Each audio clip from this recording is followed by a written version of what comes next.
ಸರ್ವರಿಗೂ ನಮಸ್ತೆ. ನಾನು ಚರಣ್ ರಾಜ್ ಅಡಾಡಿ.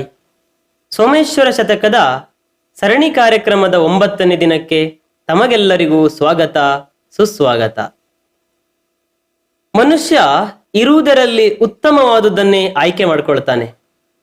ಅಂತಹದರಲ್ಲಿ ಕವಿ ಮನೆ ಇರುವಂತಹ ನಮ್ಮ ಕವಿ ಸೋಮನಾಥ ಉತ್ತಮವಾದ ಅಂಶಗಳನ್ನ ಯಾವುದರಲ್ಲಿ ಅತಿ ಉತ್ತಮ ಅನ್ನೋದನ್ನ ತನ್ನ ಸೂಕ್ತವಾದ ಉದಾಹರಣೆಯೊಂದಿಗೆ, ತನ್ನ ವರ್ಣನೆಯೊಂದಿಗೆ ಈ ಶತಕದಲ್ಲಿ ಬಹಳ ಮಾರ್ಮಿಕವಾಗಿ ತಿಳಿಸಿದ್ದಾನೆ. ಅದರ ಅದ್ಭುತ ಗಾಯನವನ್ನ ಕೇಳಿ ನಂತರ ಅದರ ಅರ್ಥವನ್ನ ತಿಳಿಯೋಣ ಬನ್ನಿ. ಸವಿವಣ್ಣಲ್ಲಿ ಮಾವು ಸರ್ವರಸದೊಳ್ ಶೃಂಗಾರ ಸಂಹಾರದೊಳ್ಳವಣಂ ಕೇಳಲು ಬಾಲಭಾಷೆ ಸಿರಿಯಲ್ಲಾರೋಗ್ಯ ದೈವಂಗಳೊಳ್ ಶಿವ ಬೆಲ್ಲಾಳ್ಗಳೊಳಂಗಜಂ ಜನಿಸುವ ಜನ್ಮಂಗಳೊಳ್ ಮಾನುಷಂ ಕವಿತಾ ವಿದ್ಯೆ ಸುವಿದ್ಯೆಯೊಳ್ ಹರ ಹರ ಶ್ರೀ ಚನ್ನ ಸೋಮೇಶ್ವರ ಹರ ಹರ ಶ್ರೀ ಚನ್ನ ಸೋಮೇಶ್ವರ. ಈ ಶತಕ ಹೇಳುವ ಹಾಗೆ ಸವಿವಣ್ಣಲ್ ಇನಿಮಾವು. ಇನಿಮಾವು ಅಂತ ಹೇಳಿದ್ರೆ ಅತ್ಯಂತ ರುಚಿಯಾದ ಮಾವಿನ ಹಣ್ಣು. ಹಣ್ಣುಗಳ ರಾಜ ಅಂತ ಕರಿತೀವಿ ನಾವು ಮಾವಿನ ಹಣ್ಣನ್ನು.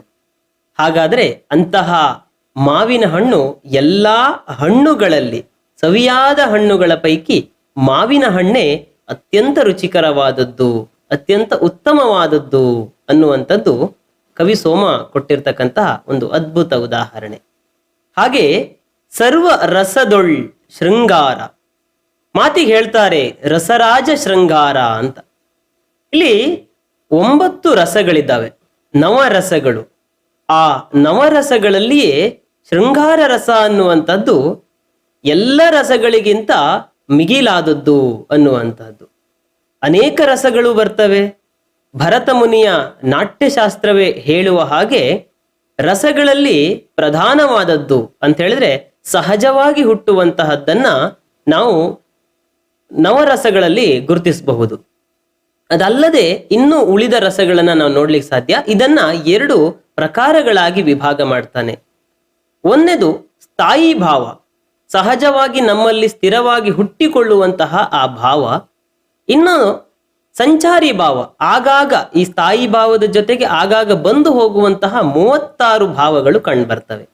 ಈ ಭಾವಗಳು ಎಲ್ಲಿ ಹುಟ್ಟುತ್ತೆ ಅಂತ ಕೇಳಿದ್ರೆ, ಒಂದು ವೇದಿಕೆಯ ಮೇಲೆ ಒಂದು ಅಭಿನಯ ಏನೋ ನಡೀತಾ ಇದ್ರೆ ಆ ಅಭಿನಯವನ್ನ ನೋಡಿದ ಪ್ರೇಕ್ಷಕರ ಮನಸ್ಸಿನಲ್ಲಿ ಉದ್ಭವ ಆಗ್ಬೇಕಾದಂತಹ ರಸ ಇದು. ಹಾಗೆ ಅಂತಹ ರಸಗಳಲ್ಲಿ ಶೃಂಗಾರ ರಸವೇ ಅತ್ಯಂತ ಶ್ರೇಷ್ಠವಾದದ್ದು. ಸಂಬಾರದೊಳ್ ಲವಣಂ, ನಾವು ಮಾತಿ ಹೇಳ್ತೀವಲ್ಲ ಗಾದೆ ಮೂಲಕ, ಉಪ್ಪಿಗಿಂತ ರುಚಿ ಇಲ್ಲ, ತಾಯಿಗಿಂತ ಬಂಧುವಿಲ್ಲ ಅಂತ. ಹಾಗೆ ಎಂತಹ ರುಚಿ ಇದ್ರೂ ಸಹ ಅದರಲ್ಲಿ ಉಪ್ಪು ಇಲ್ಲ ಅಂತ ಹೇಳಿದ್ರೆ ಅದರಲ್ಲಿ ಏನೋ ಒಂದು ಲೋಪ ಇದ್ದಂಗೆ ಕಾಣುತ್ತೆ. ಮನೆಯಲ್ಲಿ ಸಿಹಿಯಾದ ಪಾಯಸ ಮಾಡ್ತಾರೆ, ಪಾಯಸವೂ ಕೂಡ ಒಂದು ಸಮತೋಲನದ ರುಚಿಯನ್ನ ಪಡ್ಕೋಬೇಕು ಅಂತ ಹೇಳಿದ್ರೆ ಅದಕ್ಕೆ ಒಂದು ಚಿಟಿಕೆ, ಅಂದ್ರೆ ರುಚಿಗೆ ತಕ್ಕಷ್ಟು ಉಪ್ಪು ಅಂತ ಹೇಳ್ತಾರಲ್ಲ, ಅಂತಹದೊಂದು ಉಪ್ಪಿನ ಸ್ಪರ್ಶ ಆಗ್ಲೇಬೇಕು. ಹಾಗೆ ಆ ಸಂಬಾರ ಅಂತ ಹೇಳಿದ್ರೆ ಸಾಂಬಾರು ಮಾತ್ರ ಅಲ್ಲ, ಖಾದ್ಯ ಅಂತ ಹೇಳಿದ್ರೆ ತಿನ್ನಬಹುದಾದಂತಹ ರುಚಿಕರ ಅಡುಗೆ, ಇದರಲ್ಲಿ ಲವಣವೇ ಅಂತ ಹೇಳಿದ್ರೆ ಉಪ್ಪೇ ಪ್ರಧಾನವಾದದ್ದು. ಕೇಳಲು ಬಾಲಭಾಷೆ, ನಮ್ಗೆ ಕಿವಿಗೆ ಇಂಪಾಗಿರ್ತಕ್ಕಂಥದ್ದು ಯಾವುದು? ಯಾವುದೇ ಕಲ್ಮಶ ಇಲ್ಲದೆ ಇರ್ತಕ್ಕಂತಹ ಪುಟ್ಟ ಮಗುವಿನ ತೊದಲು ನುಡಿ ಎಷ್ಟು ಚೆನ್ನಾಗಿರುತ್ತೆ. ಅದನ್ನೇ ಕವಿ ಗುರುತಿಸಿದ್ದಾನೆ, ಕೇಳಲು ಬಾಲಭಾಷೆ. ತಾಯಿಗೆ ನೇರವಾಗಿ ಅರ್ಥವಾಗಬಹುದಾದ, ನಮ್ಗೆಲ್ರಿಗೂ ಕೂಡ ಬೇಗ ಅರ್ಥ ಆಗದೆ ಇದ್ರೂ ಕೂಡ ತಾಯಿಗೆ ಆ ಮಗುವಿನ ಭಾವದ ಮೂಲಕ, ಆ ತೊದಲು ನುಡಿಯ ಮೂಲಕ, ಯಾವುದಕ್ಕೆ ಏನ್ ಹೇಳ್ಬೇಕು ಅನ್ನೋ ಗೊತ್ತಿಲ್ಲದಿದ್ರೂ ಸಹ ಆ ಮಗು ತನ್ನ ಭಾವದಿಂದ, ತೊದಲು ನುಡಿಯಿಂದ ತಾಯಿಗೆ ಆ ಸಂದೇಶವನ್ನ ಕಳಿಸುತ್ತಲ್ವಾ. ಅಂತಹ ಒಂದು ತೊದಲು ನುಡಿ ಕೇಳಲು ಅತ್ಯಂತ ಸುಂದರ, ಸುಮಧುರ, ಮತ್ತೆ ಅದೇ ಶ್ರೇಷ್ಠ. ಸಿರಿಯಲ್ಲಿ ಆರೋಗ್ಯ, ನಮ್ಗೆ ಆರೋಗ್ಯವೇ ಭಾಗ್ಯ ಅನ್ನುವಂಥದ್ದು ಹೇಳ್ತೀವಿ. ಅಂತಹ ಸಂಪತ್ತು, ಎಷ್ಟೇ ಧನಿಕನಾದ್ರೂ ಕೂಡ ಆತನಿಗೆ ಆರೋಗ್ಯ ಇಲ್ಲ ಅಂತ ಹೇಳಿದ್ರೆ ಆತ ನಿಜವಾದ ಧನಿಕ ಅಲ್ಲ. ನಮ್ಮ ನಿಜವಾದ ಮಿತ್ರ ಯಾರು ಅಂತ ಕೇಳಿದ್ರೆ ಒಂದು ಯೋಗಶಾಸ್ತ್ರದಲ್ಲಿ ಹೇಳಿದ ಮಾತು ನೆನಪಾಗತ್ತೆ. ನಮ್ಮ ದೇಹ ಅಥವಾ ಆರೋಗ್ಯವಂತ ದೇಹವೇ ನಮ್ಮ ಮೊದಲ ಮಿತ್ರ. ನಿಮ್ಮ ಆರೋಗ್ಯನೇ ಸರಿ ಇಲ್ಲ, ನಮ್ಮ ದೇಹನೇ ಸರಿ ಇಲ್ಲ ಅಂತ ಮಾತ್ರಕ್ಕೆ ಜಗತ್ತಿನಲ್ಲಿ ಲಕ್ಷ ಲಕ್ಷ ಗೆಳೆಯರಿದ್ರೂ ಕೂಡ ಅದಕ್ಕೆ ಒಂದು ಬೆಲೆ ಬರುವುದಿಲ್ಲ. ಅವರು ನಮಗೂ ಕೂಡ ಬೆಲೆ ಕೊಡುವುದಿಲ್ಲ. ಯಾವಾಗ ನಮ್ಮ ಆರೋಗ್ಯ, ನಮ್ಮ ದೇಹ ಸರಿಯಾಗಿರ್ತದೋ ಅದೇ ನಮ್ಮ ಮೊದಲ ಸಂಪತ್ತು, ನಿಜವಾದ ಸಂಪತ್ತು. ಅದಕ್ಕೆ ಕವಿ ಸೋಮನಾಥ ಹೇಳಿರ್ತಕ್ಕಂಥದ್ದು, ಸಿರಿಯಲ್ಲಿ ಆರೋಗ್ಯ ದೈವಂಗಳುಳ್ ಶಿವ. ಹೇಳಿ ಕೇಳಿ ವೀರಶೈವ ಸಂಪ್ರದಾಯದಂತಹ ನಮ್ಮ ಈ ಕವಿ ಸೋಮನಾಥ ಶಿವನನ್ನೇ ಪರಮಶ್ರೇಷ್ಠ ಮಹಾದೇವ ಅಂತ ಹೇಳಿದ್ದಾನೆ. ಹಾಗೆ ಶಿವಪುರಾಣದ ಕೆಲವು ಕಥೆಗಳಲ್ಲಿಯೂ ಬರುತ್ತೆ, ಶಿವನ ವಾಮಭಾಗದಿಂದ ಜನಿಸಿದವನು ವಿಷ್ಣು, ಆ ಮಹಾವಿಷ್ಣುವಿನ ನಾಭಿಯಲ್ಲಿ ಜನಿಸಿದವನು ಬ್ರಹ್ಮ ಅಂತ. ಹೀಗೆ ದೇವತೆಗಳ ಉಗಮವೂ ಆಗಿರ್ತಕ್ಕಂತಹದ್ದು ಅಲ್ಲೇ ಅನ್ನುವಂಥದ್ದು ನಮ್ಗೆ ತಿಳಿದಿರ್ಬೇಕಾದದ್ದು ಈ ಶಿವಪುರಾಣದ ಮೂಲಕ ತಿಳಿಯುವಂತಹ ಒಂದು ಕಥಾಭಾಗ. ಅಂತಹ ಆ ಶಿವನೇ ಮಹಾದೇವ ಶ್ರೇಷ್ಠನು ಅನ್ನುವಂಥದ್ದು ಇಲ್ಲಿ ಕವಿ ಹೇಳ್ತಾನೆ. ಬಿಲ್ಲಾಳ್ಗಳೋಳಂ ಅಂಗಜಂ. ಇಲ್ಲಿ ನಾವು ಬಿಲ್ಲಾಳುಗಳನ್ನ ನಾವು ಕಥೆಗಳಲ್ಲಿ ನೆನ್ಪಡ್ತಾ ಬಂದ್ರೆ, ರಾಮಾಯಣದಲ್ಲಿ ಶ್ರೀರಾಮ, ರಾಮನ ಬಾಣ ಎಂದೂ ಗುರಿ ತಪ್ಪದು. ಹಾಗೆ ರಾಮ ಬಿಟ್ಟ ಬಾಣ, ಅದಕ್ಕೆ ಆರೋಗ್ಯದ ದೃಷ್ಟಿಯಿಂದ ಔಷಧಿ ಕೊಡ್ಬೇಕಾದ್ರೂ ಕೂಡ ಸೂಕ್ತ ಅನ್ನುವ ಮಾತಿಗೆ ರಾಮಬಾಣ ಅನ್ನುವಂಥದ್ದು ಕೂಡ ಬಳಸ್ತಾರೆ. ಹಾಗೆ ಜಗದೇಕ ವೀರ, ನಮ್ಮ ಮಹಾಭಾರತದ ಅರ್ಜುನ, ಆತನು ಕೂಡ ಪರಮ ಬಿಲ್ಲಾಳು. ಅದೇ ಕಾಲದಲ್ಲಿರ್ತಕ್ಕಂತಹ ಕರ್ಣ, ಈತನು ಕೂಡ ಬಿಲ್ಲಾಳು. ಆದ್ರೆ ಇಲ್ಲಿ ಕವಿ ಸೋಮ ಹೇಳಿರ್ತಕ್ಕಂತಹ ಎಲ್ಲರಿಗಿಂತ ಪರಮವೀರ ಬಿಲ್ಲಾಳು ಯಾರು? ಆತನೇ ಮನ್ಮಥ. ತನ್ನ ಕಠಿಣವಾದ ಬಿಲ್ಲನ್ನ ಹಿಡಿದು ಮೃದುವಾದ ಬಾಣ, ಹೂವಿನ ಬಾಣದಿಂದ ಆತ ಬಿಟ್ಟಂತಹ ಬಿಲ್ಲು ಎಲ್ಲರ ಮನಸ್ಸನ್ನು ಕೂಡ ಚಂಚಲಗೊಳಿಸುತ್ತೆ, ಬದಲಾವಣೆ ಮಾಡುತ್ತೆ ಅಂತ ಹೇಳಿದ್ರೆ ಆತನೇ ನಿಜವಾದ ಶ್ರೇಷ್ಠ ಬಿಲ್ಲುಗಾರ. ಇಲ್ಲಿ ಬಿಲ್ಲ ಆಳ್ಗಳಂ ಅಂಗಜಂ, ಅಂಗ ಅಂತ ಹೇಳಿದ್ರೆ ದೇಹದ ಭಾಗ, ಜ ಅಂತ ಹೇಳಿದ್ರೆ ಜನಿಸಿದ್ದು.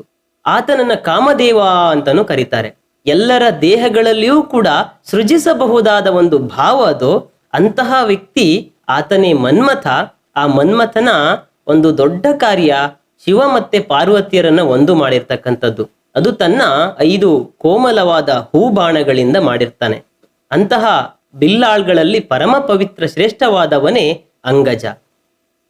ಜನಿಸುವ ಜನ್ಮಗಳುಳ್ ಮಾನುಷಂ.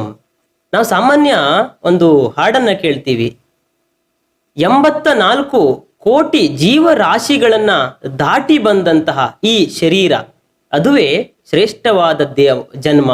ಅಂದ್ರೆ ಜಗತ್ತಿನಲ್ಲಿರುವತಕ್ಕಂತಹ 84 ಕೋಟಿ ಜೀವ ರಾಶಿಗಳಲ್ಲಿ ಅತ್ಯಂತ ಉನ್ನತವಾದ ಜನ್ಮ ಯಾವುದು ಅಂತ ಕೇಳಿದ್ರೆ ಮಾನವ ಜನ್ಮ. ಅದಕ್ಕೆ ದಾಸರು ಹೇಳಿದ್ದು, ಮಾನವ ಜನ್ಮ ದೊಡ್ಡದು, ಅದನ್ನ ಹಾನಿ ಮಾಡಿಕೊಳ್ಳಬೇಡಿರೋ ಹುಚ್ಚಪ್ಪಗಳಿರಾ ಅಂತ. ಅಂದ್ರೆ ಮನುಷ್ಯ ಜನ್ಮ ಅನ್ನುವಂಥದ್ದು ಜಗತ್ತಿನ ಎಲ್ಲ ಜೀವಿಗಳಿಗಿಂತ ಶ್ರೇಷ್ಠವಾದದ್ದು. ಅದನ್ನ ಸದುಪಯೋಗ ಪಡಿಸ್ಕೋಬೇಕಾಗಿ ನಾವು ಮನುಷ್ಯರಾದವರು ಯೋಚನೆ ಮಾಡಬೇಕು. ಹಾಗೆ ಕವಿ ವಿದ್ಯೆಯ ಸುವಿದ್ಯೆಯೊಳ್, ಕವಿಯು ತಾನು ಈ ವಿದ್ಯೆಗಳಲ್ಲಿ ಉತ್ತಮ ವಿದ್ಯೆಗಳನ್ನ ಕರಗತ ಮಾಡ್ಕೋಬೇಕು. ತಾನು ಕಲ್ತಿರುವುದನ್ನ ಪದೇ ಪದೇ ಮೆಲುಕು ಹಾಕ್ತಾ ಮತ್ ಪದೇ ಪದೇ ಬರೀತಾ ಅದರಲ್ಲಿ ಪ್ರಾವೀಣ್ಯತೆಯನ್ನ ಹೊಂದುತ್ತಾ, ಹೀಗೆ ಸದಾ ಅಧ್ಯಯನಶೀಲನಾಗಿರ್ತಕ್ಕಂತಹ ಒಬ್ಬ ಕವಿ ಶ್ರೇಷ್ಠನಾಗ್ಲಿಕ್ಕೆ ಸಾಧ್ಯ. ಹಾಗೆ ಉತ್ತಮ ವಿದ್ಯೆಗಳನ್ನ ಕವಿಯು ಸದಾ ಪಡಿತಾನೆ ಇರಬೇಕು. ಹರಹರ ಶ್ರೀ ಚನ್ನ ಸೋಮೇಶ್ವರ ಅನ್ನುವಂತಹದ್ದು ಕವಿ ಸೋಮನಾಥ ಇಲ್ಲಿ ಇರುವುದರಲ್ಲಿ ಉತ್ತಮ ಅಂಶಗಳನ್ನ ಅಥವಾ ನಮ್ಮಲ್ಲಿರ್ತಕ್ಕಂತಹ ವಿವೇಕವನ್ನ ಹೇಳೋದಕ್ಕೆ ಬಳಸಿರ್ತಕ್ಕಂತಹ ಒಂದು ಉತ್ತಮ ದೃಷ್ಟಾಂತದ ಶತಕ ಇದು.